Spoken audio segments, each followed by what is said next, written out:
that is very, very different from the world of on-premise. So today's session, we will look at some of the best practices, to keep in mind when building applications on the cloud, and also, how do we thrive on the cloud and not just survive there. So to help get our heads around this really important topic, we have Grace Jansen with us today. Grace is a developer advocate at IBM, and she's been working with Open Liberty and reactive platforms for several years now.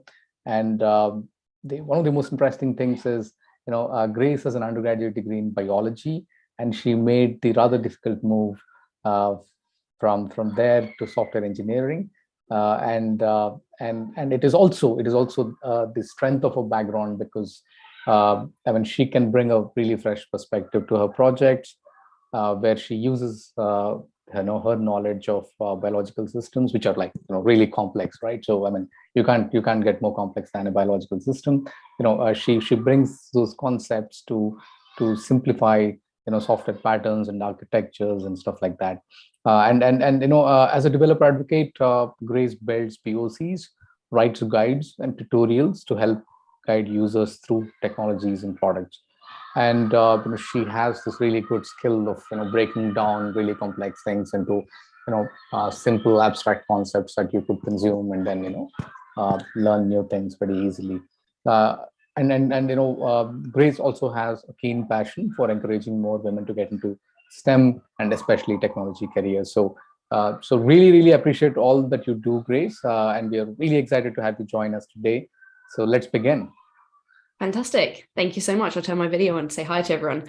Thank you for the intro. Really appreciate it. And it's great to be joining you all today. Let me share my screen so that we can get started.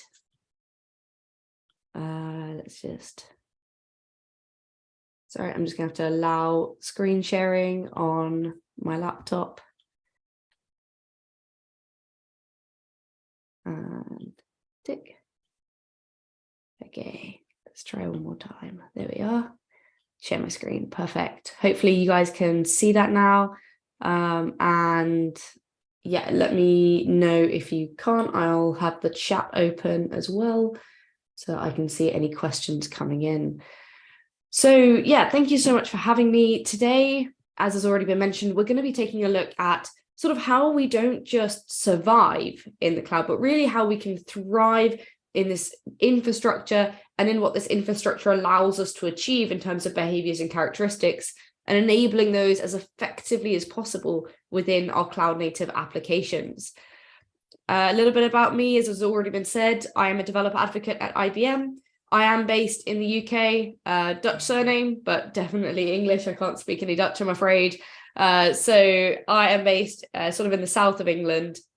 And I have been working at IBM for 5 years now as a developer advocate. So that's a mixture of coding, but also creating tutorials, demo apps, sort of blogging, and doing presentations like this to really help developers utilize a lot of our open source tools and technologies, and also to feed back from developers back into our development process to really improve them and make them as developer friendly as possible. And so I'm also, as has been mentioned, I am a conference speaker, so I speak at international conferences. I recently won the Tech 100 Award, which is an award here in the UK that celebrates women in technology in this case. And I've been working a lot with things like Open Liberty, reactive platforms, also with basically any cloud native open source Java tool or technology. If you have any questions throughout this presentation, feel free to put them in the chat. I am monitoring it as we go through. I will try and leave some time for questions at the end as well. If I can't get around to any of your questions, or if you just don't feel comfortable asking in this space, or perhaps you'd rather ask me in private over social media, that's absolutely fine. My Twitter is there. It's at GraceJansen27. I'm fairly active. So if you have any questions at all, feel free to follow, message me, tweet and at me in it. Any of the above, absolutely fine. So let's get started with this session today. So first things first, why are we bothered about creating effective cloud native Java applications? Why are we bothering to even go through any of this learning to sort of really think about how we can make them thrive and sort of really work as effectively as possible in the cloud. And it's because of this. Hopefully you guys have seen Toy Story, excellent movie. Please check it out if you've not seen it. But essentially it's this excitement, this, ooh, the cloud, the excitement we get as developers, as architects, as CTOs of the key characteristics and behaviors that the cloud and that infrastructure can allow and enable us to have within our applications. And this excitement is really around this. So I took a look at different sort of cloud native definitions, so what it really means to be native to the cloud and what that enables. And I distilled that down, took out all of the specific sort of platform specific, language specific jargon, and instead I've got this generic, this is what the cloud offers, this is what it means to be cloud native.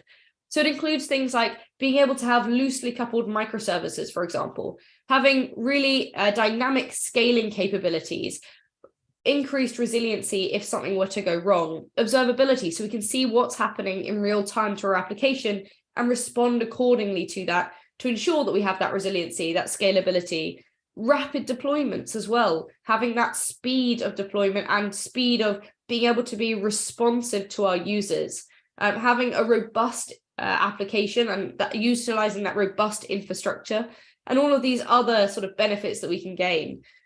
And so we want to be able to build our applications to take best use of this underlying infrastructure to be able to achieve these characteristics within our application. But the question is how?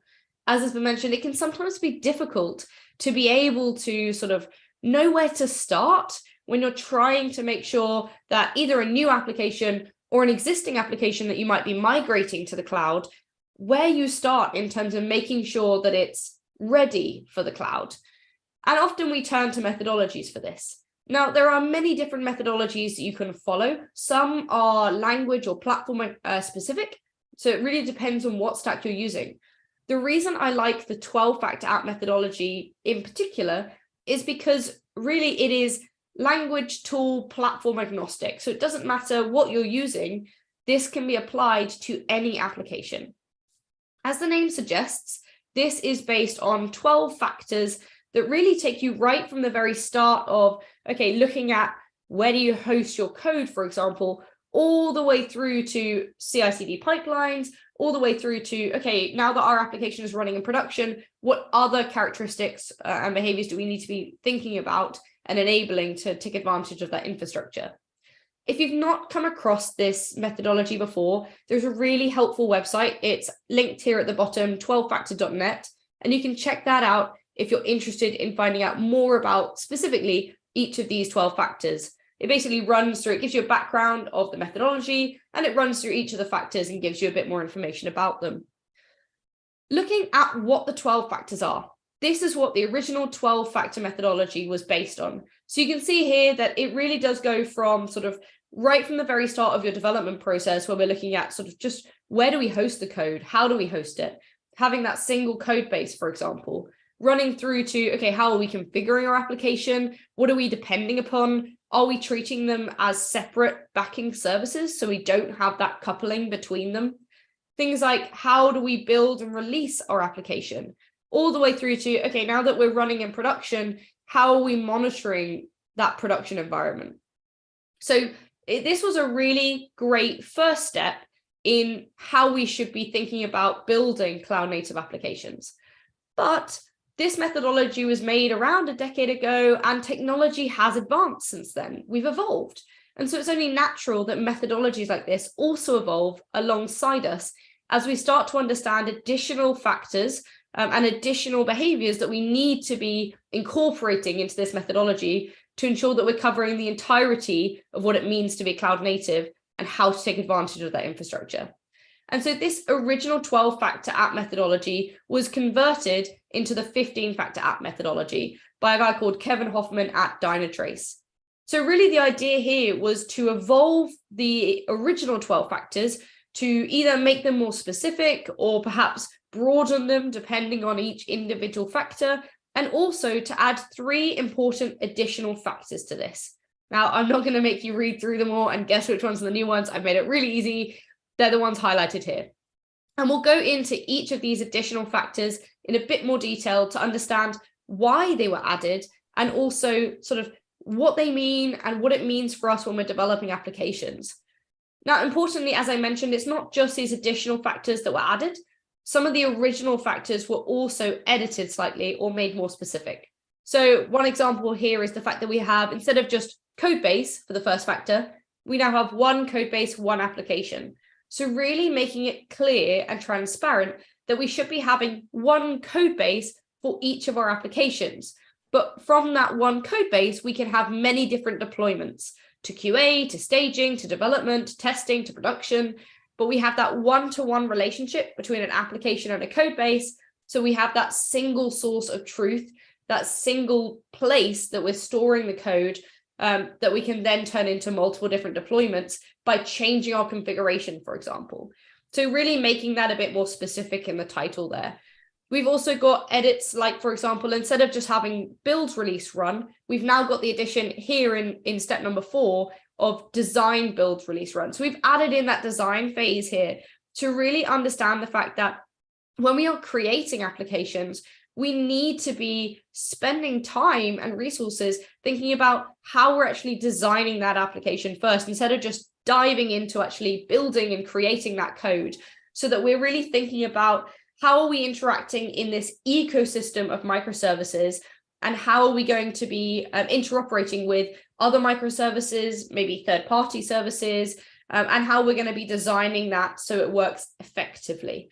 So incorporating that design phase and really having that agile nature behind it of, okay, we might have, an overall design to start with, but that design might need to change. It might need to be edited as we go through the creation cycle of creating an application, because there might be changes that are made. We might have new requirements from clients coming in, depending on where we are within that build life sort of cycle. And so we need to be understanding that although we have an overall design, we need to have mini design cycles within our overall building cycles so that we can ensure that we're making our application to really what the client needs, and ensuring that we're incorporating any innovations that we want to include as we go along as well. There are other edits, for example, like environmental parity. So previously that was dev prod parity. Now this has been broadened, as I described. Sometimes we're making these more specific, sometimes we're broadening them depending on their needs. So in this case, we broadened that factor. This time it's factor number 9. In the original 12 factors, it was factor number 10. So there's a little bit of reordering, reshuffling here as well. But you will see the original 12 factors are still in that 15 factor app methodology. So in this case, instead of just specifying, okay, our development and our production environments should be as similar as possible, this time we're saying all environments. So no matter where we're deploying it to, they should all be as similar as possible. Because nowadays we don't just have a development and a production environment. Often what we have is staging or QA or DevSecOps. We might have several different environments that we're deploying our application into to be able to test different aspects of it, or to be able to edit different aspects of it. So it's important that we incorporate all of those environments and ensure that we're applying this factor to all of them. This is really about making these environments as similar as possible, whether that be the code itself or whether that be the backing services that you're using, the configuration, etc., making them as similar as possible so that there's less risk when you're moving, for example, from development up to staging or staging up to production, less risk of coming up against unknown errors that weren't spotted in the original environments, like the development environment, for example. There's less risk of you potentially having catastrophic failure when you're moving to production if they're as similar as possible, so that you can really tackle any errors that you come across as soon as possible before we get to those stages. So there's lots of different sort of edits that have happened here, moving from the 12 factor to the 15 factor app methodology. And actually, if we start to map those out onto sort of a generic framework for what it means to be designing and building an application. So here we have sort of a rough outline of the application itself, but also the development process to get to that stage of actually deploying an application. In this case, it can be, you can see here, the app is actually being deployed into either a public or a private cloud. It's completely up to you as to what you're deploying it into. But we have this arrow here that's going in. This is sort of loosely representing our delivery pipeline. And then we have at the top of that arrow and the bottom, we have our repositories that we're going to be either pulling artifacts down from or publishing artifacts to. So we have that whole development lifecycle here of, okay, the development stage and actually delivering that into production and then monitoring it in production as well. And if we start to actually lay over on top of this diagram, the 15 factors, we can start to see where these 15 factors come in terms of what stage they come in at, what they affect, and what they can enable. So if we start to lay over on top of this, some of the characteristics that we were looking at in terms of what it means to be cloud native, we can start to see how these various different sort of factors within this methodology really enable things like having this rapid ability to deploy our applications and to deploy code changes that we're making, enabling it to be scalable because we've enabled things like, for example, disposability, which is factor number 7 there. We've enabled things like environmental parity. So when we're moving across, we're able to sort of move between the various different environments quite rapidly and easily and scale those up and down, utilizing things like external configuration, dependency management. We're able to ensure we have loose coupling. It's observable because we're using things like telemetry, factor number 14, and it's resilient and robust because we are using this external configuration and dependency management and things like logs, etc. So all of this is really how the 15-factor app methodology enables us to take advantage of the cloud and achieve these characteristics in a very agnostic manner that anybody can follow if they want to. And there's lots of different tools that you can use to be able to enable this. And a lot of these can be open source. So I'm just going to quickly run through some of the open source tools and technologies that can help us to achieve this. And this is what I'm going to be demoing in my demo at the end of this presentation. So one of the tools that you can make use of is something called Open Liberty. Now, Open Liberty is an open source project. It was open source back in 2017, and it is essentially a cloud native runtime. So it really enables you to be able to focus on just the code in your application and enable you to design and build that utilizing other open source cloud native APIs in an effective way for the cloud. And you can check this out at openliberty.io. We have a whole website for it there where we're actually going to use the guides from that in my demo today. So here's a bit of an overview of Open Liberty. As I mentioned already, it really allows you to specifically focus on the code of your application rather than actually like how you interoperate with other open source APIs, how you make it effective for the cloud, etc. It allows you to make your sort of code changes in a really fast and iterative manner. So really drawing upon those agile characteristics here, agile development processes. It also makes it really easy to write tests we interoperate with and make use of lots of different testing frameworks. So whatever you use, you can then pick and choose the frameworks that work best for you. And we have a true to production testing as well. So we make use of things like test containers to be able to sort of mimic production-like container environments on your own machine, your own local environment, to be able to make that parity, that similarity between the different environments when you're developing or testing, for example. And we are in Open Liberty, it is really ready for containers. It has lots of interoperability with things like Kubernetes, OpenShift, container technologies, and it has been built in a way to ensure that when you're deploying to the cloud, you can ensure that your throughput is as high as possible and your memory footprint is as low as possible. So really optimizing for cloud deployments and not in your way tools and flexibility. One of those tools, for example, is dev mode. So this is kind of to do with our developer experience. So when you're developing, it can be really frustrating when you're developing and making iterative code changes and you can't immediately see the results of those code changes. You have to redeploy your application, tear down any existing applications that have been deployed. It can take a bit of time and can be frustrating to developers because you can't immediately see any code changes and the results of that.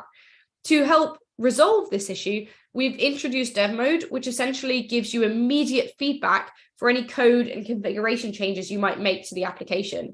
And the important thing here is you don't need to do any rebuilding yourself. Essentially, Open Liberty is listening in the background for any file saves that you make. And if they have any changes within them, it will automatically redeploy those specific classes to be able to immediately give you feedback on what you have changed and created. And you can use that really easily by, instead of using something like Maven Liberty Run, which is our normal sort of how you get up and running with Maven, instead you can use this command Maven Liberty Dev, which then gets it started in dev mode. So we're always listening for changes in the background and picking them up dynamically. If you are particularly interested in this, we have a tutorial that you can check out, which is linked to at the bottom here, around how you can achieve that sort of rapid inner development loop using dev mode. As I mentioned, this is an open source runtime that really is about making sure that we're built for the cloud.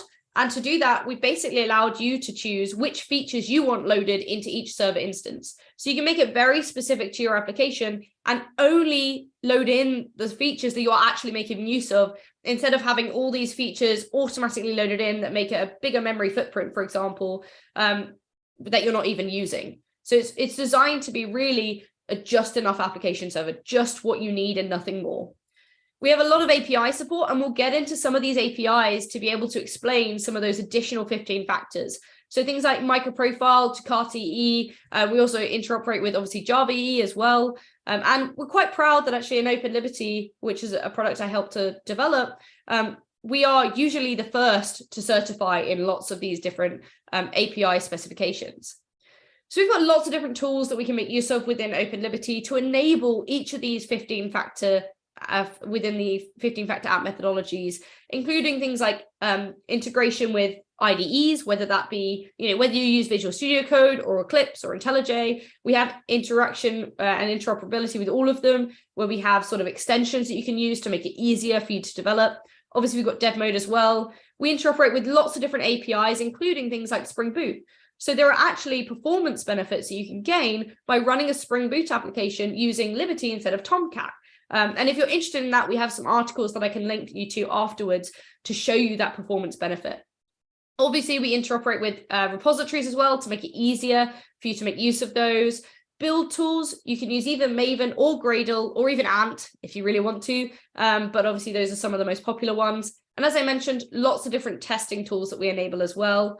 And it is optimized for Kubernetes. This is what I was talking about when I mentioned, optimal performance, whether that be throughput or memory footprint, increasing that throughput and decreasing that memory footprint to really perform as optimally as possible in the cloud, enabling you to just focus on the code, but knowing that underneath the covers, it is, really thriving in that cloud environment and not just surviving.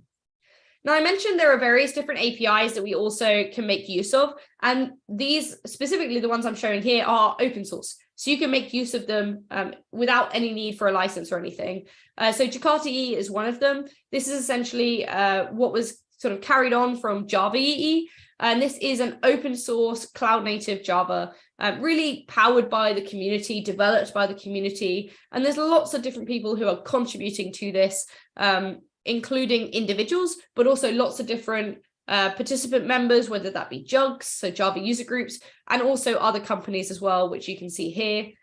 Jakarta EE offers all of these different APIs. Jakarta EE 10 is the version of this that has just been released, I think about a month ago, so it is pretty new. And you can select sort of the profile that works best for your application, whether that's sort of just the core profile, whether that's the web profile or the entire platform profile. It allows you that flexibility to select which APIs you need to make use of. Eclipse Microprofile is another Eclipse project, just like Jakarta EE. And this actually is about optimizing Java microservice-based applications. So essentially, this was created by the community a few years back when they really wanted to introduce APIs to the Java language that just weren't, the process wasn't quite quick enough or sort of collaborative enough to be able to introduce them directly into the language. And so this project was set up to enable a vendor-neutral approach to introducing these APIs to enable Java-based applications to take advantage of microservice architecture and cloud-native infrastructure. This is, again, another community-driven specification. It's developed by a wide range of individuals and organizations. And because it is a specification, just like Jakarta EE, you will need an implementation to actually make use of this. But the good thing is, there are lots of open source implementations that actually implement both Jakarta EE and Microprofile, and some of them are listed here. These are some of the APIs that MicroProfile offers. And actually what you'll notice is a lot of them, well, the bottom row here, are shared with Jakarta EE. So MicroProfile makes use of Jakarta EE to offer some of these APIs, like, for example, JSON P and B for JSON parsing and binding, things like CDI integration, JAX-RS for sort of asynchronous messaging, and also other things, for example, that are specific to the MicroProfile specification, like metrics and external configuration, utilizing things like enabling health to be monitored, metrics to be collected when your app is in production. And then there's also standalone projects. So the bottom pyramid here is what comes as standard as part of the MicroProfile stack. But the MicroProfile community also develops and essentially uses other projects, which are standalone projects, which aren't yet part of that standard stack. And that's that sort of sideways L shape at the top here. So things like, for example, if you're interested in reactive, there are some reactive APIs that you can make use of here. If you're interested in GraphQL or long-running actions, so cloud-native transactions, then LRA is definitely an API to check out. If you've not come across MicroProfile before, we have a really great article on IBM Developer, which essentially takes you through each of these APIs and explains in more depth about this open source specification. So check that out. I've also got the link to it at the end of my slides if you want to take a photo of that instead then and check it out. So when it comes to the original 12 factors, there are lots of these APIs that we can make use of and features within MicroProfile and OpenLiberty, for example, to be able to achieve the original 12 factors. And if you want to go into more detail on each of these factors and which APIs you can use for each of them, then I have created an article here, which essentially takes you through each of those original 12 factors, gives you a bit of information about each of them, but it also, importantly, links off to some of our hands-on guides. So hands-on labs that you guys can try out, which introduce you to the technologies and the open source APIs you can make use of to achieve each of these 12 factors. Now, because our time is limited today, I'm just going to focus on the additional 3 factors that we have within the 15-factor app methodology. However, it is the same application that we use in all of our guides and all of our labs. So by showing you one today, I'm hoping I'm going to make it easier for you to then go ahead and get started, depending on which factor you're most interested in, to get started with the labs that are associated with that factor. But yeah, check this out. Again, the link will be at the end of my slides if you want to check it out later. But the link is here, ibm.biz/12-factor apps, or you can just Google IBM Developer 12-factor apps and it should appear. So focusing specifically on the additional 15 factors. Now, if you need a recap of what I cover within the rest of this presentation, then please check out the second article I created on IBM Developer, which focuses on these additional 3 factors. It's called the 15-factor apps article here, and you can access it by going to ibm.biz/15-factor apps.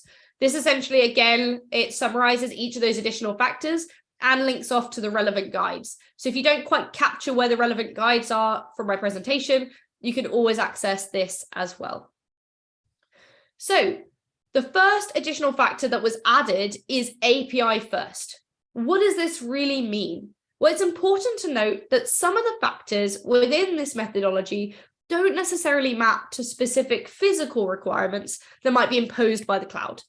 They're more about sort of habits of people and organizations when we're actually building cloud native applications. So this factor is all about giving teams the ability to work against each other's public contracts without having to interfere with the internal development processes. So without having to delve into the code to really understand how they can make use of that particular microservice, for example, or API. API first really is all about building, like keeping in mind the fact that you are building an API that's going to be consumed by client applications and services. We are now building microservices that aren't just sort of standalone applications. These microservices are often part of an ecosystem of microservices. And your microservice might be made use of or might need to work with a microservice that's built by an entirely different team in your organization or by an entirely different team in another company. And you might need to do the same with other external services as well. So it's really important that we bear in mind that we're now part of this community, this ecosystem, and we make it as easy as possible to utilize our microservices and as clear as possible in terms of what our microservice offers and how to use it, so others can understand how they can interoperate with it. This is really about sort of enabling greater collaboration with not just other people in other teams, but with our stakeholders as well. So enabling us to, if we're really putting the design of the API first, we're then able to sort of really think about what our stakeholder needs are and design from that, and be able to sort of mock up our APIs first without putting too much resource and time and energy into it, and enable us to sort of test and vet our direction and plans before we invest too much into supporting a specific API. And it also allows us to create greater documentation around it, because we know exactly what our API is in terms of design and how to use it. It also enables greater flexibility, and importantly, really helps us to avoid integration failures between various different microservices in our application. So how do we go about achieving this particular factor now that we know how important it is when we're designing for the cloud? Well, the first thing is really that mind shift in terms of how we're thinking about designing applications. We need to be bearing in mind when we're designing them and building them that we are participants in this ecosystem. So we need to be sharing public contracts, and we can utilize tools for that, for example, like OpenAPI or API Blueprint. These are both open source specifications, or we can use tools that implement those specifications, like, for example, MicroProfile, which offers an API called OpenAPI, which makes use of the OpenAPI blueprint, essentially. And you can also use proprietary products if you really want to. So, for example, Apiary or IBM's API Connect tools. But in this particular presentation, I'm just focusing on open source. So really, you can utilize these tools, and within our labs, we actually have a lab that you can do, which shows you how you can use MicroProfile OpenAPI to effectively document your API. So instead of having to delve into your code, into your classes to understand how to use your service or your API, they can just utilize either the open source Swagger UI, which essentially lays out all of that documentation of the various different endpoints they can use, what their purpose is, how to use them.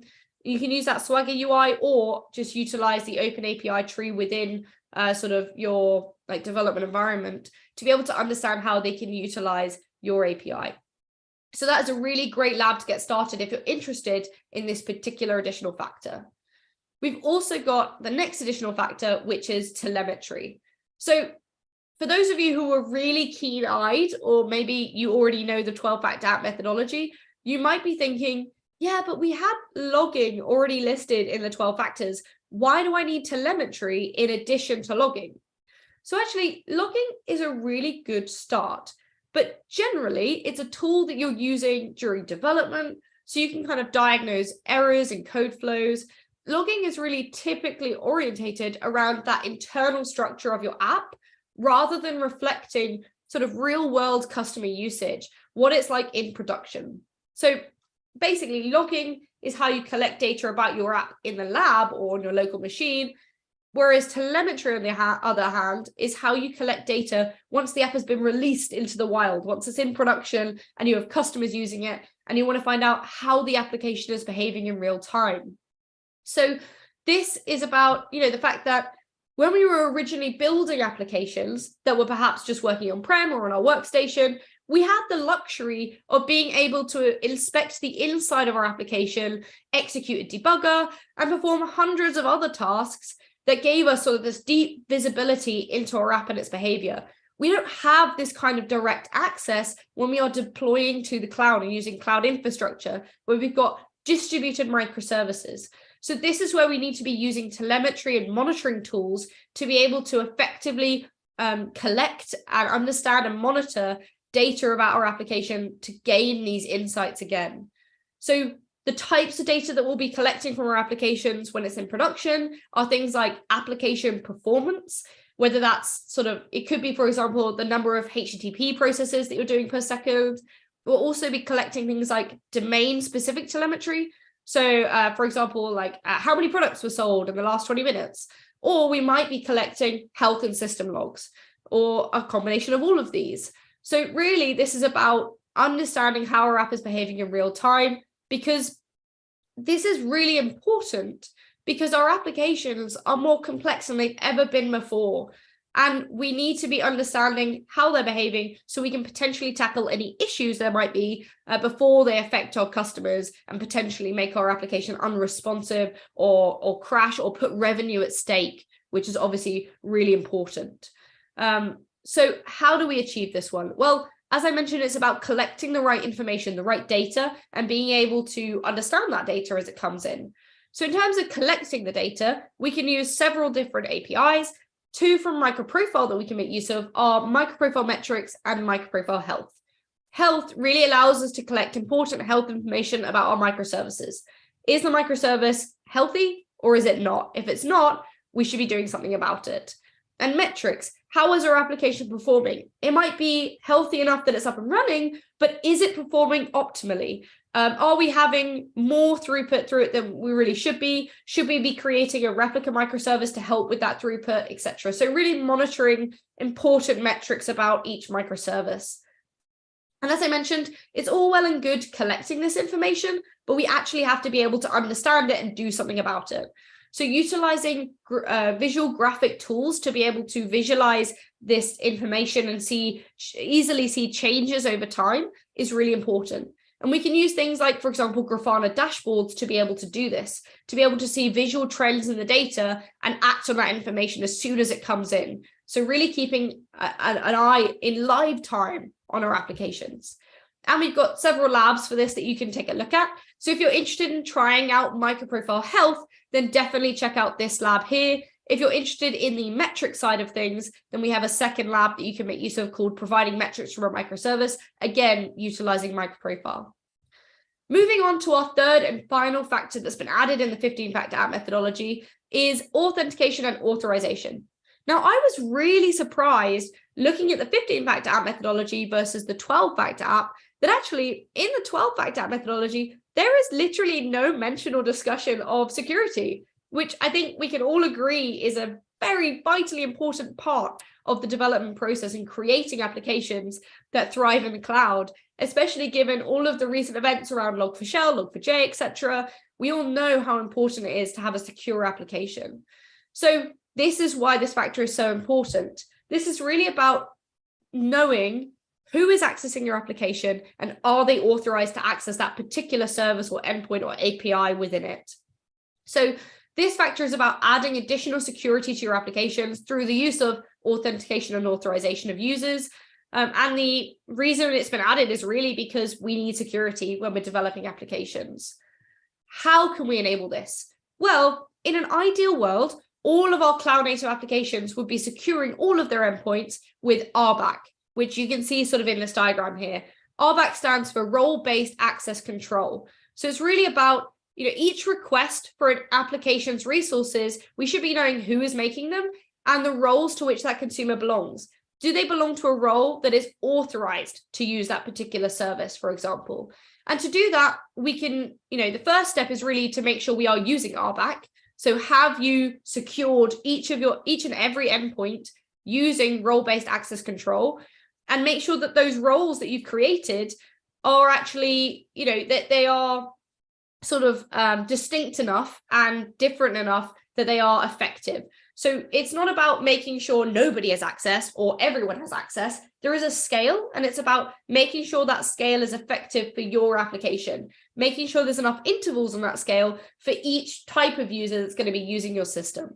And we can use tools for this, for example, like OAuth 2, OpenID Connect, Keycloak, IBM App ID. There's lots of different ones that we can make use of. And within MicroProfile, we also have something called MicroProfile JWT, which is one of the APIs offered in this specification.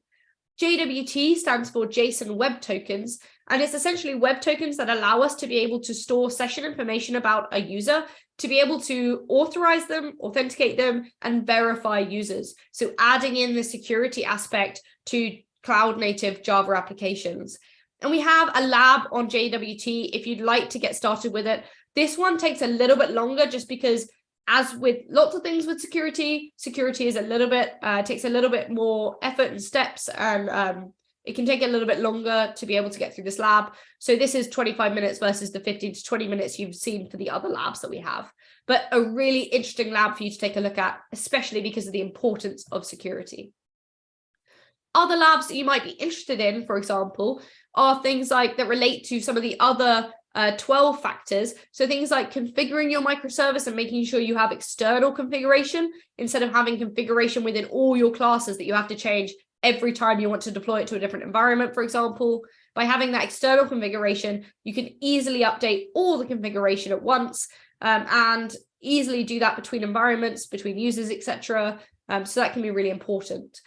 Injecting dependencies, for example, building fault-tolerant microservices, so ensuring we're really remaining responsive and we have a robust application in the face of potential faults or issues or failures. Reactive, if you're interested in using sort of reactive technologies, we have a couple of guides on that, and a couple at the bottom there for deploying and testing your applications too. Now, I just wanted to quickly show you sort of how you utilize this environment. So if you did want to have a go with the labs yourself, you can do so after this session today. So in terms of getting hands-on, the great thing about these labs is that you don't need any local prerequisites on your own machine, which can be really handy because I know security is important. So a lot of the time we have restrictions on our work machines where we can't just download any software we want because we have to be secure. So the nice thing is this is all based in a browser-based like IDE essentially. So it's kind of cool because you're trying out cloud native technologies in the cloud, which is pretty fun. So we've actually developed this within IBM, and you will only need a browser for this, preferably Firefox or Chrome. It's based on an environment called the Skills Network Lab. Now, we did have to add in authentication for this because as with any free online resource, it was starting to get abused. The resources were being abused. So now we ask everyone to sign in, but we do offer lots of different sign-in methods, whether that be creating an account with your email or using any of the popular social sites that you can see here. A lot of us will be developers, so hopefully we all have GitHub, so it should be easy. If not, you can use things like Google, LinkedIn, IBM ID, etc. When you log in, you'll be greeted with an environment that looks like this. So on the left-hand side, you'll find all of the instructions for the lab itself and any code and commands that you need to copy and paste in to the actual IDE. On the right-hand side, we have a Thea-based IDE, Thea being open source. And essentially what you'll see is you'll be able to view the class, edit code, etc. in the top right. You can find your classes using the Explorer view in that middle section. And you can also run the code, run your application, deploy it, etc., try it out, test it, using the terminal in the bottom right-hand corner. So really, it's got everything you need all in that one environment. As I mentioned previously, all of these labs are based on the same application.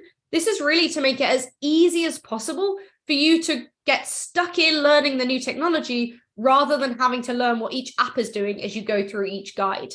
So this application, we tried to make it as simple as possible again, to make it really simple to follow along with our guides and really focus on learning the technology or tool rather than the app. So in this case, we have two microservices. One is the system microservice, and one is the inventory microservice. The system microservice just returns the system property information for your laptop, essentially, or for a specific host. And the inventory service essentially tracks that system microservice. So it tracks the number of systems you have, and it then invokes the system service to retrieve the latest information about it. And then you can access that by utilizing this GET request to be able to access the latest inventory that's being stored. Now, all of the labs that I mentioned throughout this are available on the OpenLiberty website. So they're all making use of that OpenLiberty Cloud Native runtime that I mentioned. And as I mentioned, the great thing is it is open source. So you should be able to utilize this for free if you did want to do it locally as well. And we make use of lots of different microprofile and Jakarta EE APIs here.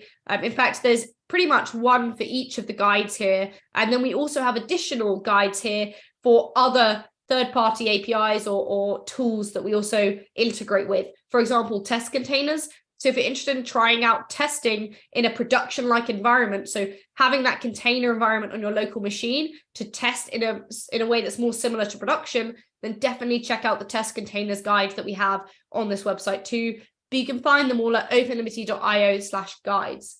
So if I come out of this, as I mentioned, it is really easy to get started. You just head to openliberty.io/guides. you'll be asked to log in. When you click on each one of these guides, so I've just gone to the getting started one, you'll be greeted with a page like this. Now, if you really want to, you can do it locally. If you do it locally, just bear in mind that you'll need these prerequisites that are mentioned, and those prerequisites will change depending on which guide you're doing. But the other alternative is to run in cloud. So for each of our guides, if you see this run in cloud tag that's attached to them, that means you can use our online environment for them. Pretty much most of the guides allow this. There's just a couple that you have to do locally and can't do in our cloud native environment. You'll then be asked to log in, and you can access the environment by clicking on this and saying okay to sharing your information and data with our environment. It will ask you if you're a robot. This is just to confirm that you're a person accessing our environment and not just sort of a cryptocurrency bot. And then you'll be welcome to this environment. So it is really easy to get up and running. It literally takes a few minutes, and you can access sort of any of our guides and any of our applications.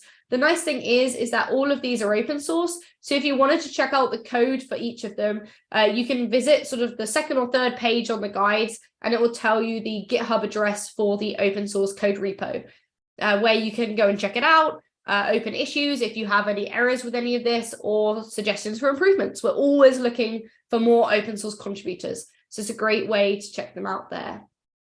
So I'm just going to play from the current slide. Cool. So I know we're getting close to sort of the hour, and I want to make sure I have some time for questions. So I'm going to quickly move on to the summary now, and then we'll move on to resources and questions. So hopefully what I've shown you in this summary presentation is that the 12-factor applications methodology is a really good place to start, but it is just a start. If we're really looking to thrive in the cloud, we need to be looking beyond the 12 factors. So incorporating them, but evolving and building upon them.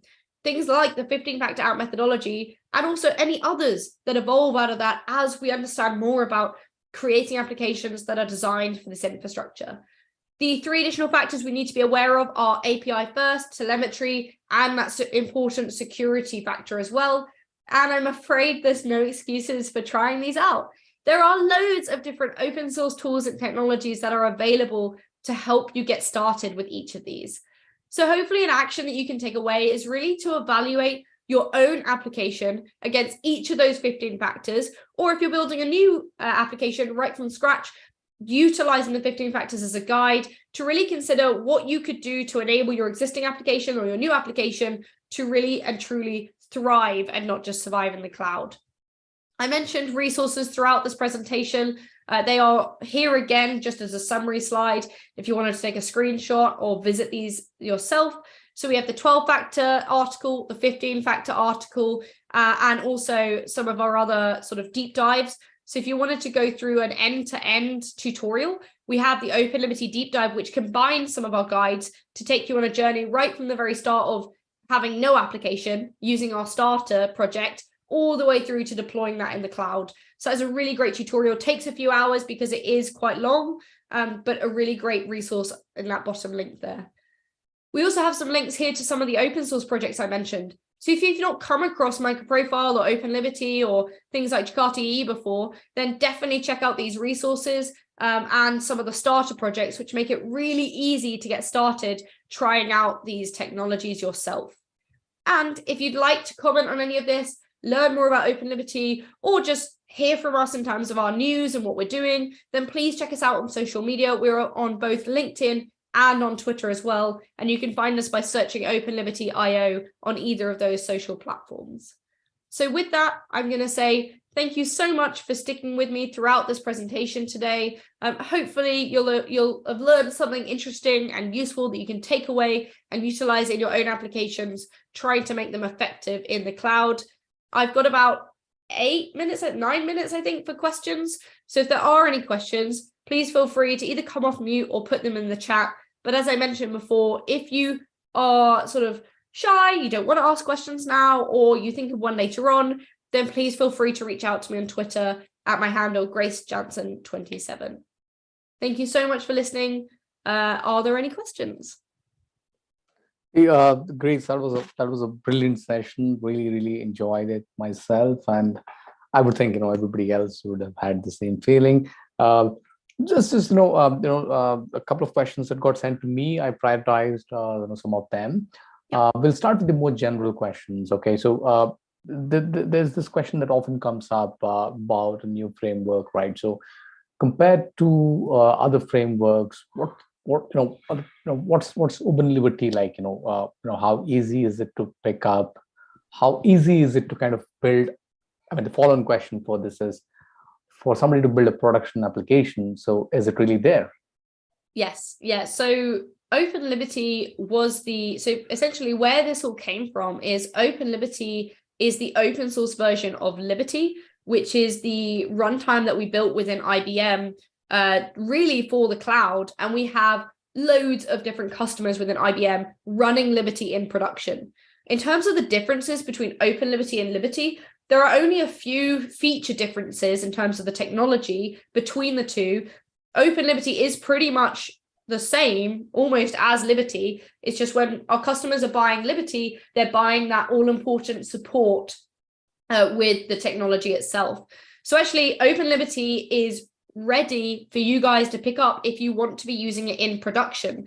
And the nice thing is because Open Liberty is open source, you as either customers or just users of the open source technology can help to drive that sort of strategy and future evolution of the technology by contributing to the open source, suggesting issues, creating PRs, etc. And that's the nice part about it being open source. Instead of going down a vendor specific sort of proprietary product, like, for example, something like Spring, where you have a single vendor who is in charge of that strategic direction. The nice thing about Open Liberty is that because we're making use of APIs like MicroProfile, Takati, etc., is that we are being collaborative in terms of what APIs we're using. So if, for example, you started using Open Liberty and actually you found that you wanted to change to something like Wildfly or Quarkus, you could easily lift and shift your application between each of those fairly easily, because we're all utilizing the same underlying free open source APIs like MicroProfile and Takati. So it really does enable that flexibility in terms of what technologies you're using, what stack you're using. But it also enables flexibility in terms of what cloud you're using as well. Because this is vendor neutral in terms of the product, but also in terms of what cloud you can use, you can lift and shift an Open Liberty application from AWS to Azure to IBM Cloud to any cloud you want, really, because it can be used on any cloud. So that's the nice thing in terms of not being locked into something like AWS Lambdas, for example, or any other proprietary products that are on a specific cloud platform. It allows that flexibility and resiliency in terms of utilizing multiple clouds or switching clouds depending on your needs at that specific time. So I'd say there's lots of advantages to using a product like Open Liberty. And yes, it is definitely ready for production environments. Okay. And really, just to add to your point there, Grace, we've seen the documentation, it's very neat and really love the UI too. So it's all very handy. So for Thanks. somebody to we work hard on it. I've done like a great job there. Yeah. So the other question that I have is slightly more technical, is with respect to the performance. We have this whole I should say a lot of interest in trying to figure out the cold start thing, right? So if what's the cold start time like? How does it compare against other platforms? So anything you want to add there? Yeah, so actually we've got a brand new innovation that has literally just been released around this.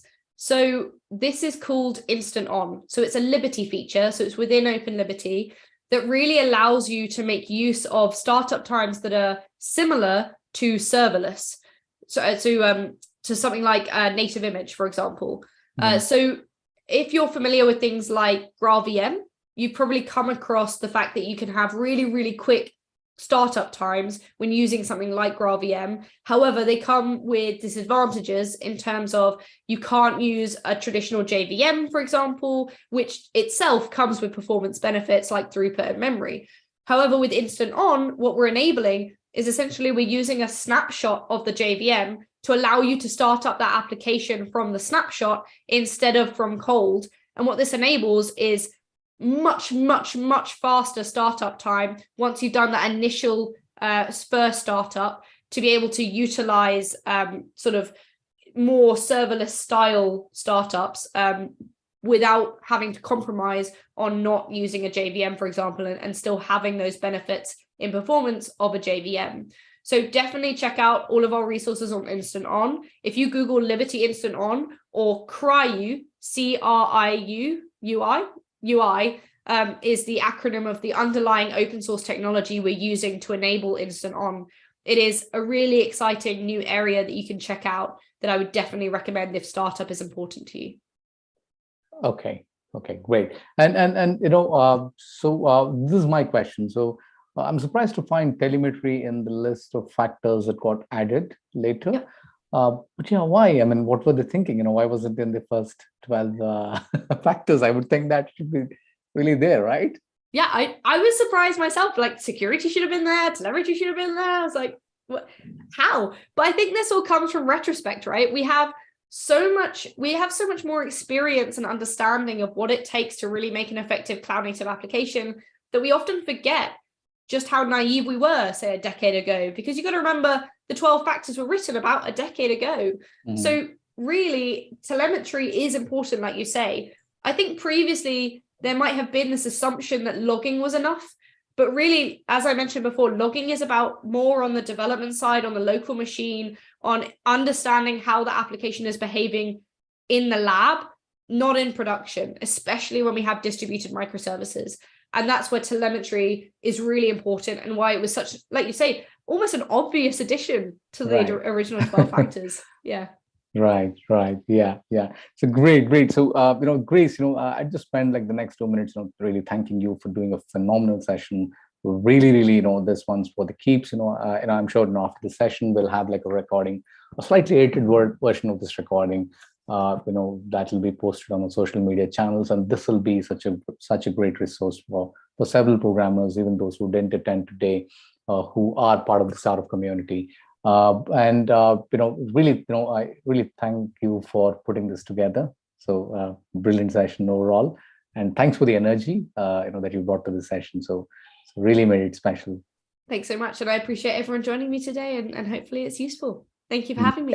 Yes, and then Grace, we'll also try and get you back for another session. Sometime I would soon. love to. Okay, and thanks, and once again, special note of gratitude from all of us here at Starof. Thanks so much. Thank you. Bye-bye. Bye-bye.